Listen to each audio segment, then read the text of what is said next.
All right, what's up? I'm Hunter Horenstein alongside Ryan Moore, and this is Behind the Seams presented by RipTydz, Oceanfront Grill, and Rooftop Bar.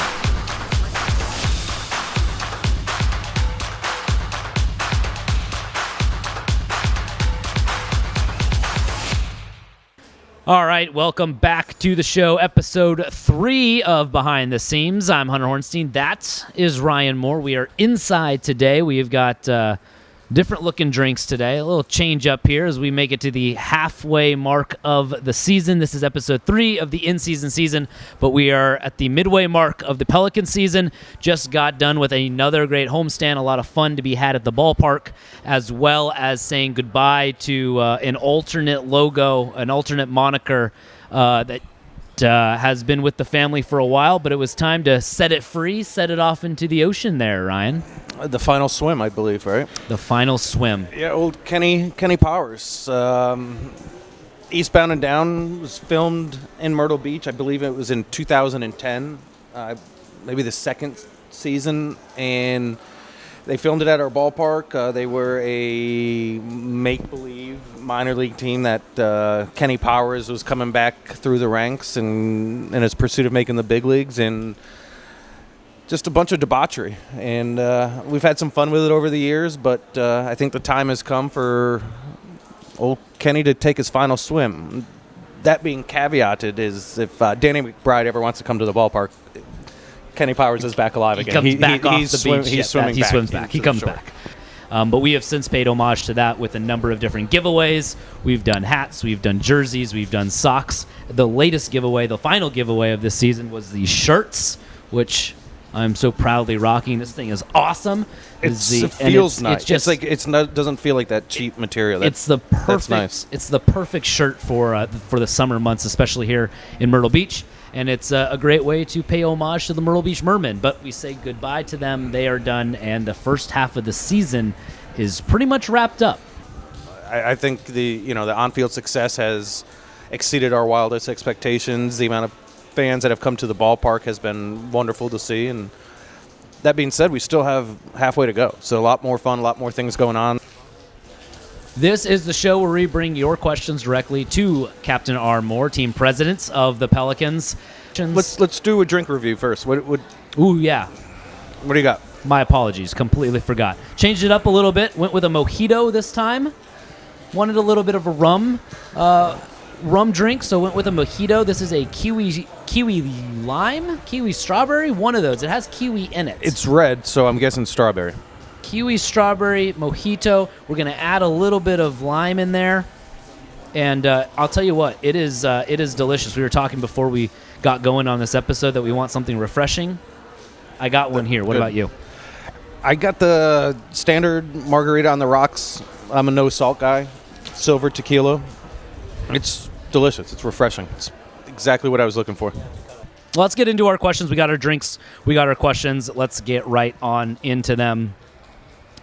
And we mentioned a lot of Instagram. So right off the bat from Instagram, at lose_baseball_cards asks, any pregame rituals you guys do? That's a really good question. That is a good question. And I think it's probably department dependent. I know, I don't know if rituals is asking kind of like what the pregame routine is per se, or if they're talking about, maybe something done for good luck. But, my pregame routine is typically, making my way out to the clubhouse, talking to our field manager, talking to the umpires, just going over what the weather may look like for that night's game, if there's anything special going on. I usually like to spend the pregame. My family will come around. I'll hang out with them, take them over to the playground, the bounce houses.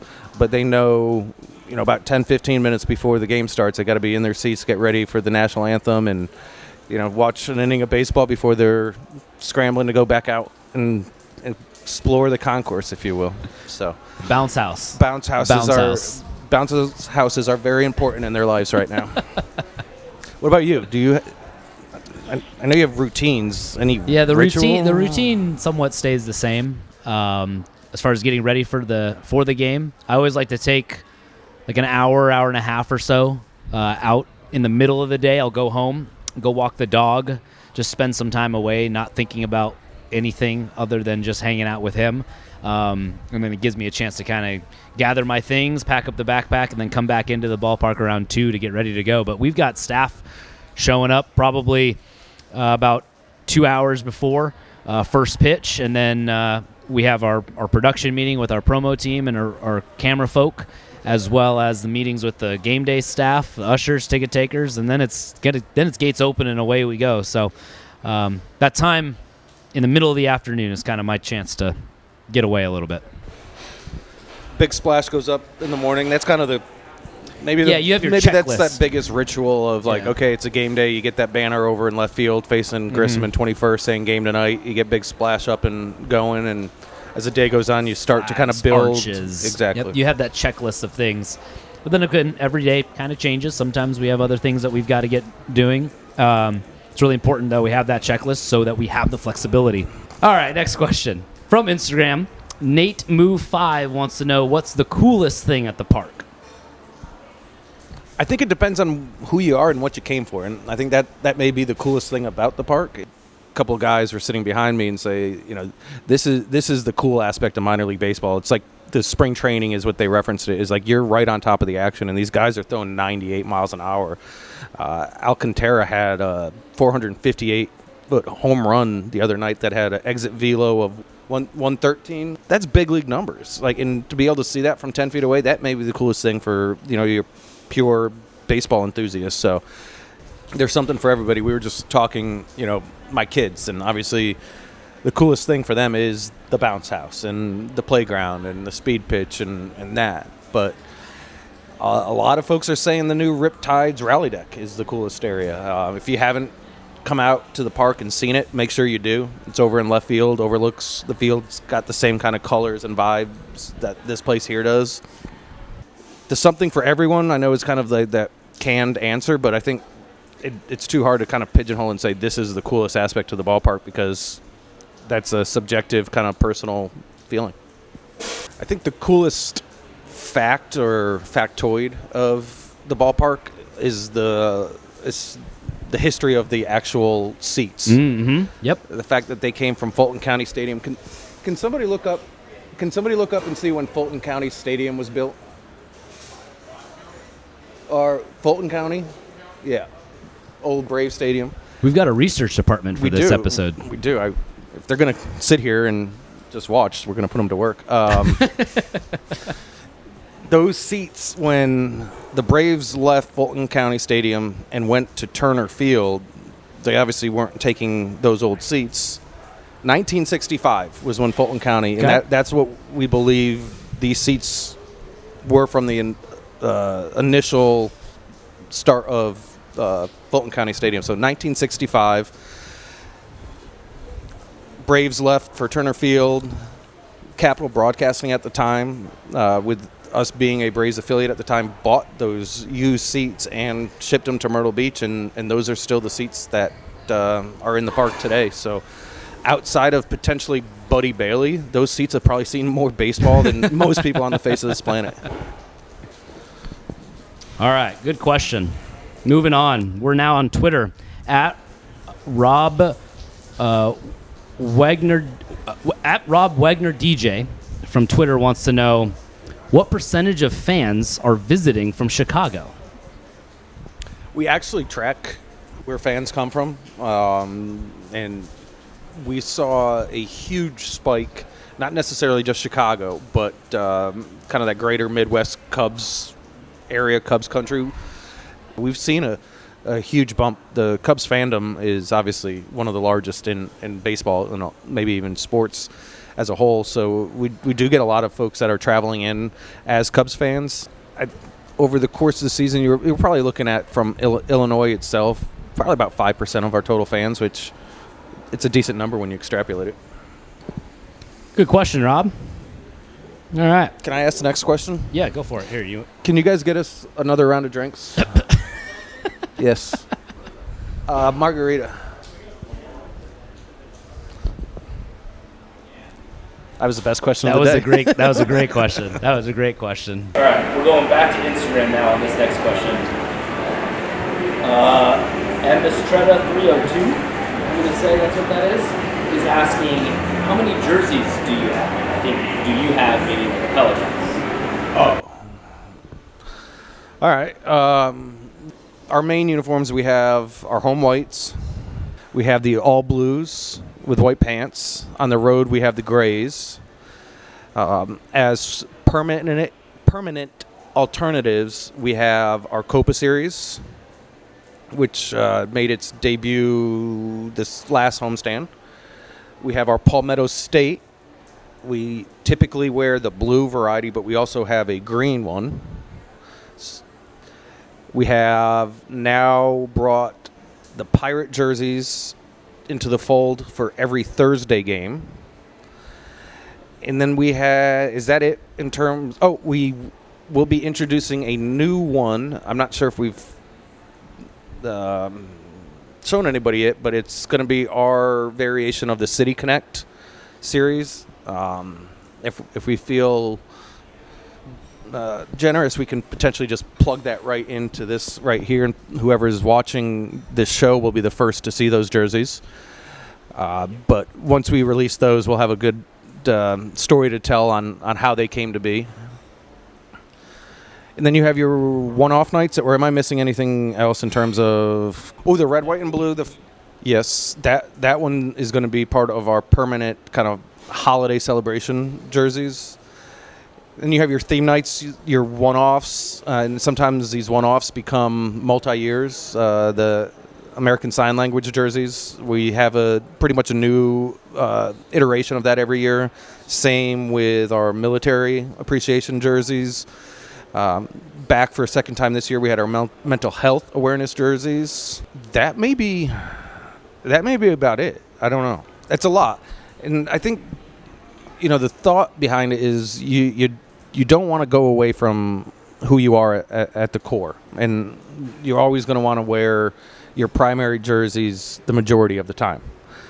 But with us being the Pelicans since inception, and with one really rebrand in the late 2000s or mid 2000s, you want to be able to bring something new. You want to have different looks and different styles, and I think it's worked well introducing these alternate brands, but they don't take away from that primary marks and what we do. Having something for everybody, not just that experience at the ballpark that we're talking about, but also in that team store, having variety, having different colors, different styles. You like a snapback style hat. Some people like the fitted, some people like the flex fits, and Dan the Man Bailey does a fantastic job of putting a variety of options in the team store for people to choose from.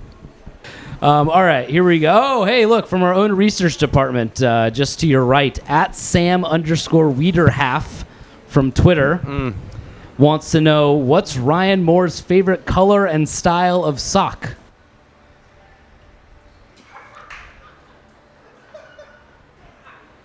There's history here.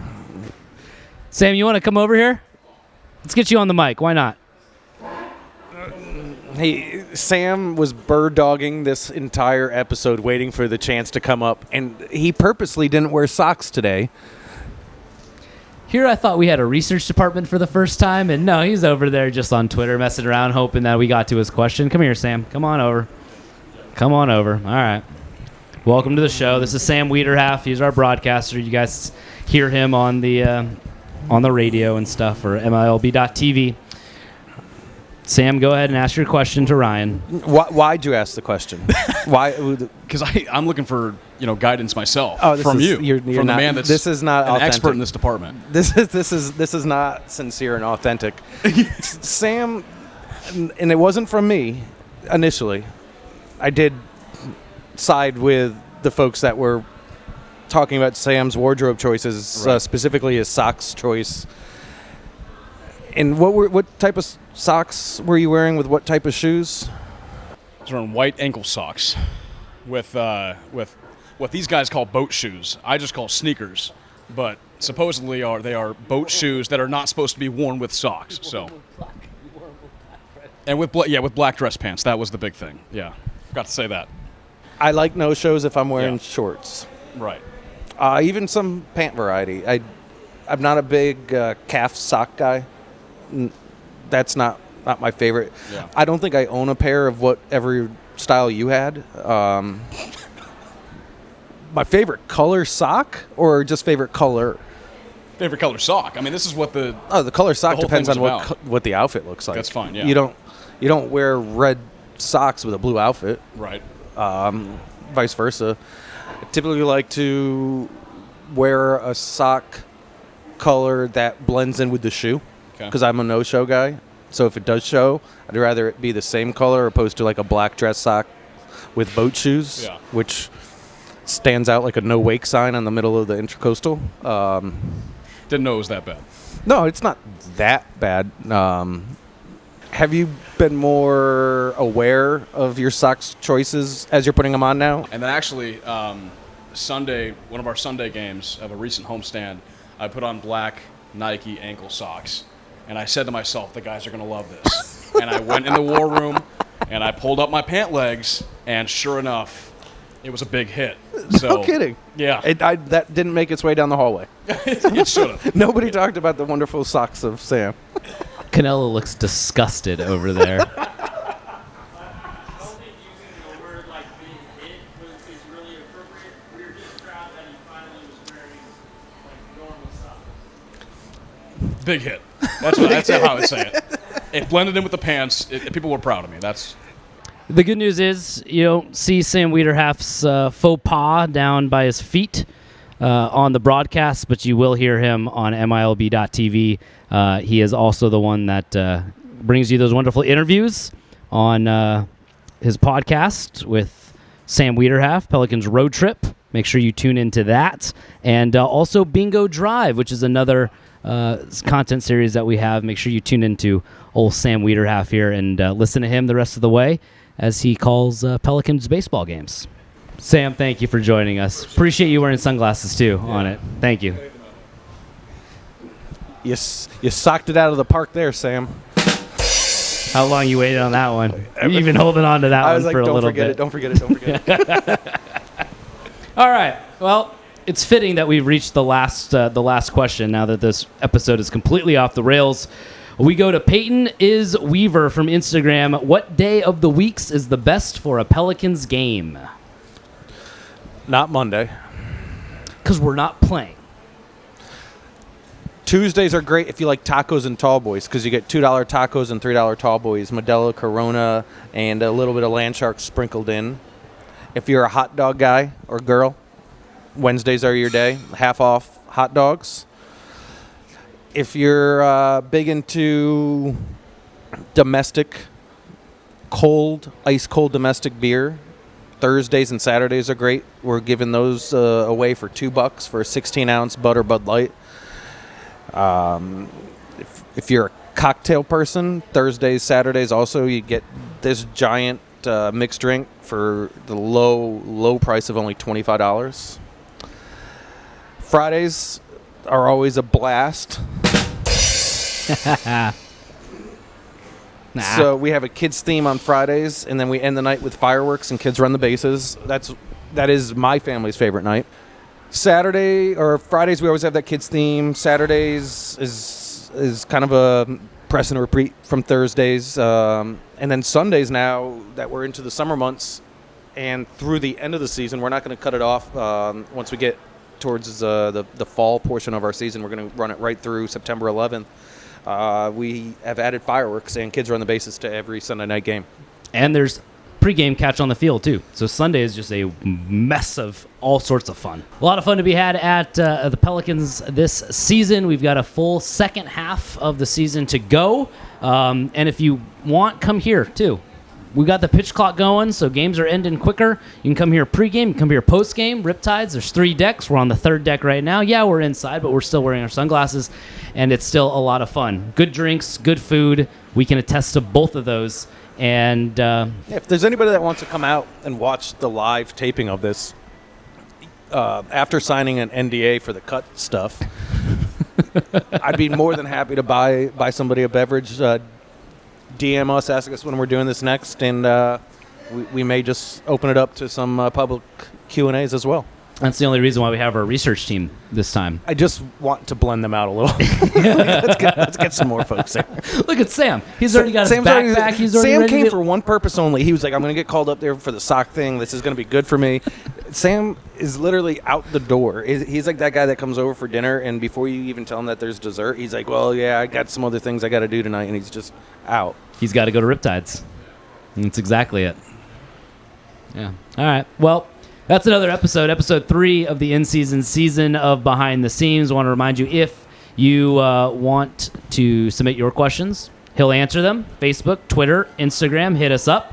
And come on down to RipTydz. Enjoy some good food and drink, and then come on out to a Pelicans game, MyrtleBeachPelicans.com.